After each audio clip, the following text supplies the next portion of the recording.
Right, let's get into it because as we speak, we are smack bang in the middle of two absolutely monster cards courtesy of the UFC. There is no better time to be an MMA fan, so there's no better time to speak to our guest here today. Star of the stage, star of the screen, both big and small. A very small screen today as he sits on this Zoom chat. Mr. Blake Harrison. Blake, how you doing, man? I'm good, mate. How are you? Yeah, I'm all right. I'm sort of still in the afterglow of 267, if I'm honest. I think it must, because the fights were really good, but also because of the timing of it. I feel like I was so involved in that card. I keep having like little mini flashbacks. Yeah, no, I wish I could agree on all of that. Unfortunately, fortunately in some respects, I'm being employed, which is good. But I'm in theatre at the moment. I've got my last week of my play this week, and it means that all the cards that have been on over the last like 2 or 3 weeks or whatever that have all been like at standard kind of good British time, I've been on stage. So I've been like running back to the iPad in the dressing room. What's going on? Oh, Lerone Murphy's done it. Yes, great. Run back on stage. Or, I'm watching, I missed like Jan Sandhagen. So I ended up staying off social media and watching it on the train home. Oh, fantastic. Like old school football fans watching Match of the Day. Yeah, that's it. Yeah, so it's it's been a mixture because I think as soon as I'm done with the play on Saturday, I think most cards, other than I think Holloway Rodriguez will be on at a decent time, but other than that, I think they'll all go back to the Vegas time, and I'll be there sat at 3 a.m. and all that, trying not to wake the kids and stuff by watching it. What do you make of Colby's shtick? He is, of course, back out on Saturday against Kamaru Usman. Look, we've been talking about being old WWE fans. He's clearly taken a load of pages out of there to build this personality, this character. Where do you stand? I think he's admitted himself that he's dialed it up to like 11. So it's truly not his personality as it normally is. It's a dialed up version. I think he's pushed it past politics at times with some of the rhetoric that he's come out with. And that's not selling a fight. That's just hateful. And it's people that are young people that will be listening to him, that look up to him, will then take that into a school or will take that into their workplace. And I've got no time for that. I think that's pretty gross. So that's why I'm not a huge fan of Colby. As a fighter, I think he's phenomenal. I think he's a phenomenal fighter. The pace he puts on people, all that stuff. I think if Usman's not around, he's probably the champion until Hamzat gets hold of him. So as a fighter, loads of respect. Incredibly great fighter. But yeah, he's living in a time where Kamaru Usman is arguably, I mean, he's got a little way to go before he probably surpasses GSP, but I think he's on the way. Yeah. And in terms of the fight itself, I think that the first fight was a close fight and it was a great fight. And that's why this fight has been made rather than the Leon fight, because I think ultimately Leon deserves it more. I mean, Colby's gone from fighting for the title against Usman, beating Tyron Woodley. And let's be honest, we've seen what's gone on with Woodley over the last few years. And then he's back in a title fight. He doesn't deserve it. What we've seen from Usman since the first Colby fight is him go with Trevor Whitman, improve his striking massively, take out Gilbert Burns with his striking. All right, the first Masvidal fight was a bit boring. There was the foot stomp thing, blah, blah, blah. He was playing it safe. But the second fight with Masvidal, that knockout, something else. Usman has improved. We've seen evidence of Usman's improvement. Now, they're both incredibly great wrestlers. I think Colby will try and implement more of his wrestling this time around, but I don't think he's going to be able to do that with Usman because Usman's physically stronger and he's a very, very good wrestler as well. So it becomes a striking battle. Usman's striking has improved so much under Trevor Whitman. So I don't see this being as close as the first fight. I think Usman takes him out quicker than the first fight. I think maybe within the first 3 rounds, Usman gets a KO or TKO. Do you ever get a feeling for a fight where you can look at the logic of it and you understand kind of where you stand with it, but when you see the fight in your mind happening, it's completely different? So for this fight, everything you've just said, I 100% agree with. Usman's clearly getting better. His form line is fantastic. And Colby, we just don't know. And Colby lost the first fight convincingly. You know, it was a great fight. We loved it, but he lost that fight. And Usman's definitely got better. Has Colby got so much better? that he's been able to catch, it's probably unlikely. For some reason, I see him winning. And I can't back it up with anything. It's just there. I can just see it happening. I've not got that feeling with this fight. I think Usman does him, and I think every piece of evidence points towards that, in my opinion. Could be wrong. As I said, I've never had a fight. I'm not a coach. I don't know what I'm talking about. Don't base your bets on what I say or anything like that. You know, probably do the opposite to what I say. But I tell you, where I've had that is with Conor. Conor's the one that can do that to me. Like all the evidence of the Poirier 2 and Poirier 3 fights were pointing to a Poirier win. All the evidence was pointing to a Poirier win. I know the first fight Conor won, but you look at their career trajectories, how little Conor's fought, the fights had, the fact that he'd only had the Cerrone win in like so many years. And it's like Poirier putting together win, and doing so well. And then obviously coming up against Khabib, who everyone stumbles against. All the evidence, I think, was pointing to a Poirier win in those fights.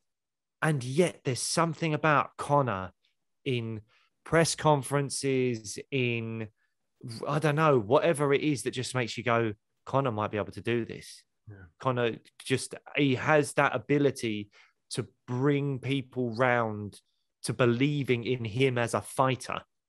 And yeah, and that's where I get suckered into the hype a little bit, is probably more with the Conor fights than anything else. Yeah, we're all susceptible to it in our own way, aren't we?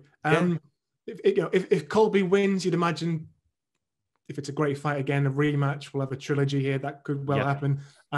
If Kamaru wins, what's next for him? Well, it should have already been Leon Edwards. If Edwards beats Masvidal, I don't think there's any ifs or buts. It's got to be Leon Edwards. They can't keep doing this to him. He's on like, I know the Bilal Muhammad thing was like a no contest or whatever, but he won that first round pretty convincingly, I thought. He's effectively on like a 10-fight win streak. The only person he's lost to was Usman years ago. Do I think he'd be the favorite in that fight? No, I think Usman's the favorite in pretty much every fight going at the moment. But you've got to have some form of meritocracy in this. Otherwise, it's just ridiculous. Leon has put together a huge win streak. He deserves to fight for the title. End of discussion. However, I say end of discussion. The UFC's a business. They want, someone that moves the needle. And, there's a world in which Khamzat Chimaev does one more win against their top. Like if they book Luque versus Chimaev, because Luque's another guy that has an argument for a title shot, but I don't think anywhere near as strong as Leon's. Mm-hmm. But if Khamzat Chimaev were to take out a top 5 guy like a Luque, then the UFC will go, well, and Usman as well. Usman will be looking at and going, my pay-per-view revenue will be twice as much if it's Khamzat Chimaev than it is with Leon Edwards. And I say that with all due respect to Leon. I'm a huge Leon fan. Yeah. But that is just the way the world is. And it is possible that the UFC throw Chimaev in there. I hope they don't. I think they owe it to Leon. I think Leon's done enough to earn this shot and has done over the last, he's probably could have had the shot a year ago or whatever. But there is a world in which this happens. And the way Khamzat Chimaev, we discussed it, took out Li Jingliang. I mean, Jesus, he's a scary guy. Yeah, I think Khamzat's presence, it sort of just changes the division entirely, because Kamaru Usman will look down those welterweight rankings and back himself to beat them all. He will do. Yes. He's beaten a bunch of them already. Yeah. Even if he can just keep this going for another, let's say, 18 months or 2 years of just knocking off the top contenders, that fight is coming. He's going to be looming large at every single Kamaru Usman fight. So even if they don't throw Khamzat in next, or even the one after the next, it's just going to build and build and build. Kamaru's going to take care of his business, and Khamzat's going to keep becoming not only this great fighter, but he's a viral star, isn't he? That was what he did the weekend was ridiculous. You haven't got to know what you're looking at to see a man carrying a man across the cage, having a chat with him, realize that this is a special person. Yeah, he's got a unique look about him, a unique style. He talks as well. He's got good chat about him, and I think his star can just keep going and going and going. And then when the time he does get that fight, it's this absolute ultra superstar against what by this point could well be the unanimous greatest 170 pounder of all time. You know, that could be where we end up. You know, that would be fantastic. Let's talk a little bit more about other fights at 268. The 115 pounders, Doug Rose back in with Zhang Weili. Surprised this fight happened? In some ways, yes. In some ways, no. I think I was surprised in terms of like, did Esparza deserve the shot? I think Esparza did. And it's a great storyline. Like Esparza's got a win over Rose. So that would be a really good storyline as well. But I think the UFC are trying to push that Asian market at the moment. Also, I think, let's be honest, as much as Esparza maybe deserved that shot, what's a more fascinating and interesting fight?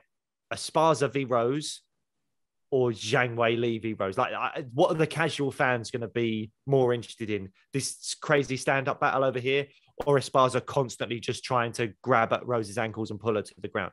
So I understand why the UFC have done it again. And now that it is booked, as much as I was thinking, because I'm also not a big fan of immediate rematches for champions that are not long-reigning champions. Like if Usman loses against Colby, I think he should get the immediate rematch because he's had about 3 or 4 title defenses. It makes sense. Zhang, it was her first title defense, wasn't it? Against it was her second because she defended against Joanna. But I mean, still the one defense, like, no, I think you need to have a few title defenses before you get an immediate rematch and be a long reigning champion. Zhang didn't do that, but she's in this position anyway. But now that it's here, I think it is going to be exciting. And is Rose going to get that one hit KO again? I don't think she is. So I think what we're going to end up with is the fight we all thought we were going to get the first time around, which could be a 5-round classic. We could see a really good technical fight here where the first 2 rounds might be going towards Rose. She's using her footwork. She's peppering with strikes. And then from 3 onwards, if Zhang's been able to connect just a couple of times, you might see the momentum shift and Zhang start to pick up because Rose has really felt a lot more of that power. And the other interesting thing is Zhang's been training with Henry Cejudo. Yeah. Is she going to try and implement a little bit of grappling now? But Rose is great off her back. So again, everywhere the fight goes, it could be really good fun. Yeah. How nice is it? You said you're a big fan of Rose. How nice is it to see her back on top, back as the champion, and seeming to kind of embrace it more than she did first time round? She seems to just be a lot more clear and confident in herself. It's just good to see, isn't it? Because she is, I mean, we love her as MMA fans. You know, at the end of that last fight when she's saying "I'm the best" and she's got that big smile on her face, it gets you going because you know what she kind of, the mental stuff that she goes through sometimes. So yeah, how nice is it as a fan to see her really kind of embracing what it means to be the champion now? It's lovely. I mean, as you say, that was such a beautiful moment when she's before the fight, just repeating that mantra of "I'm the best, I'm the best," and you're like, "Whoa, this is intense." And then she wins it, and she's like bursting into tears as the belt's wrapped around her waist, and it's wonderful, and it's nice to see someone that's clearly, in terms of like an era where we're talking a lot more about mental health these days, and to see athletes that have struggled with mental health as she did a little bit, but then overcome that and is now looks like a comfortable champion that believes in herself. I think it's a wonderful thing to see. And I think the strawweight division is just so brilliant. It's definitely the best female division in the UFC. I think it's one of the best divisions regardless of gender. I love the strawweight division. Wow. How do you see this one going? I don't know. That's the thing.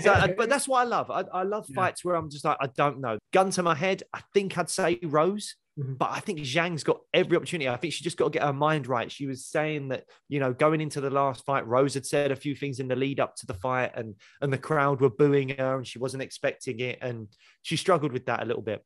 If her work with Henry Cejudo now, who's mentally very, very strong and is also going to teach her a few extra things in the grappling department, if that's rubbed off on her and that's going well for her, then we could see just a really great fight from Zhang. And I as much as I think Rose should win, I would not be surprised at all if Zhang wins this fight.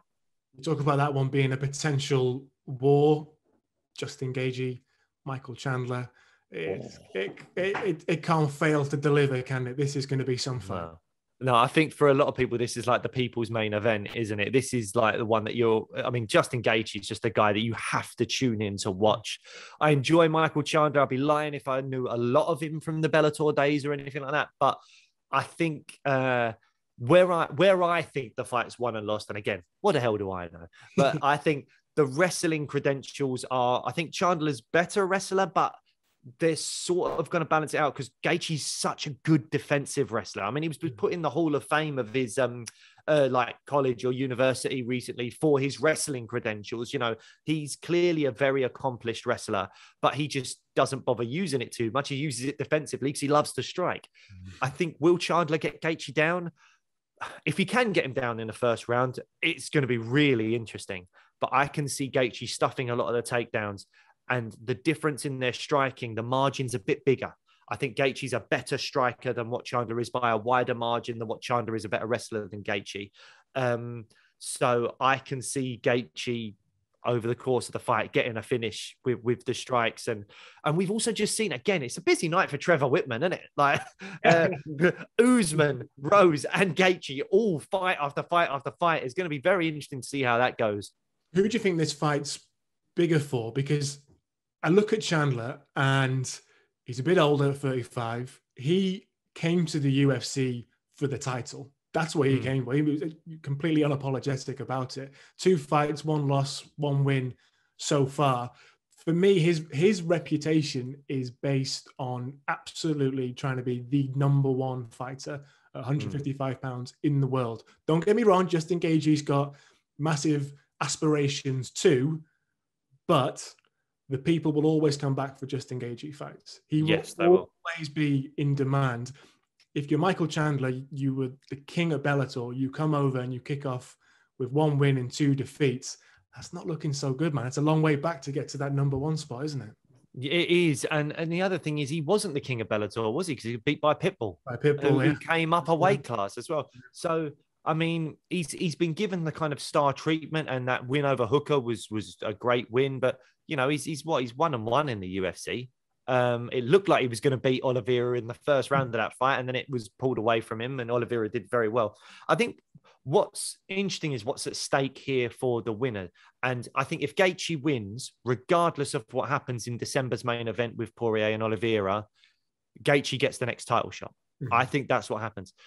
Chandler wins, he's got to wait for the right outcome. I think if Chandler wins and Oliveira wins, he does not get the next title shot because his fight with Oliveira was so recent. If Poirier beats Oliveira and Chandler wins, then I think he could go in for a title shot. But even then, I think Makhachev's looming large. You never know. Dariush is kind of the unspoken guy in that division at the moment that is deserving of a shot as well. So I think if Gaethje wins, that's it. Title shot. It's coming your way. If Chandler wins, he's got to sit on his sofa and pray that Poirier beats Oliveira. So with that said, maybe there's more at stake for Gaethje because he's 1 fight away, whereas Chandler might still be 2 fights away, even if he does win. So I don't know, but it's an interesting one. And at the end of the day, I do think it's going to be a cracking fight. Yeah, I don't think that can help but be a great fight. You mentioned your man Ian Garry before. You've had on the podcast. You know, he's on the prelims for this one, making his debut. Massive stage to make a UFC debut. Smashed it in Cage Warriors. Give us the flavor of this guy's personality, Blake, because you've been chatting to him. So what's he like as a guy? So yeah, we had Ian Garry on the MMA Fan podcast before he won his Cage Warriors welterweight title against Jack Grant. He's so much fun. Yeah. Like he has the kind of the confidence of like a Conor McGregor, and he himself has admitted, you know, being an Irishman growing up and being like a teenager when Conor was ripping it up in the UFC. It did affect him, I think, and he wanted to emulate that. But I think what you get with Ian is there's a little twinkle in his eye where like some of the stuff he's saying in terms of like saying, oh, I'm the new Luke Rockhold because I'm the best looking guy in the UFC. It's like he says it with a little grin. So like he sort of does believe it, I think, but he also knows he's having a laugh. And I think that's really endearing. And I really like that about Ian Garry. Now, he's moved to Sanford MMA. He's changed his whole life. He has gone to Florida. Oh, is it Florida? Sanford MMA? I think it is Florida. They're all in Florida, aren't they? They're all in Florida. But yeah, I think so. He's gone to Sanford MMA. He's now training with the likes of Michael Chandler, Vincente Luque, Gilbert Burns, Derek Brunson. I mean, he's operating under Henry Hooft, who's going to only improve his striking. Training with your Chandlers and your Brunsons is only going to improve your wrestling. Gilbert Burns, your jiu-jitsu. This guy has got, I mean, he's only been there a few months. So, you know, we're not seeing what Ian Garry can become yet. He's still very fresh. But he has got a great winning personality. I do think, despite the cockiness, you kind of root for him as well. He's got that Irish charm, and he's a great fighter. Like, some of his KOs have looked really impressive in Cage Warriors. And he's fighting Jordan Williams, who's not got the best record. He's 9-5. I think he's on a 2-fight losing streak. So Ian has to be careful, because we've seen people on 2-fight losing streaks fighting for their UFC careers, like Molly McCann recently, Jai Herbert the other day, and pull out phenomenal performances. So Ian has to be careful, but he should be the favorite in this fight. Ian's unbeaten. I don't know if he's like 7 or 8-0 now. I think we could be seeing something really interesting. Has he got the tools at the moment to go all the way? I don't know. But is he going to be a fun UFC fighter to follow, particularly for the British and Irish fans? Absolutely, and they should get on that and check out our interview with him on the MMA Fan Podcast, because, as I say, there's a moment where he just starts singing Grease Lightning in the middle of the interview, and it is something to behold. And I tell you what, this today has shown the unifying force of MMA, that a Millwall fan, a West Ham fan can sit down, chop it up, and keep it civil. Blake, thanks. Well, I didn't know you were West Ham before this, otherwise it would have gone completely differently. Oh, Blake, look, thank you so much for your time. Guys, make sure you go and check out the MMA Fan Podcast. Absolutely cracking. Some brilliant archive stuff in there. And as he says, loads of stuff coming up. Here on Sky Sports, we're going to keep you right across UFC 268. We'll bring you the pre-fight press conference, the weigh-in, post-fight press conference over on our YouTube channel and our digital platforms. You might have noticed in the last few months, we're doing a lot more MMA here on Sky, and we're going to keep that going. So hopefully you've enjoyed that, and hopefully you'll enjoy what we've got planned. We'll see you soon. And Blake, thanks so much for your time, man. That was fantastic. Thank you very much for having me, mate. Thanks very much.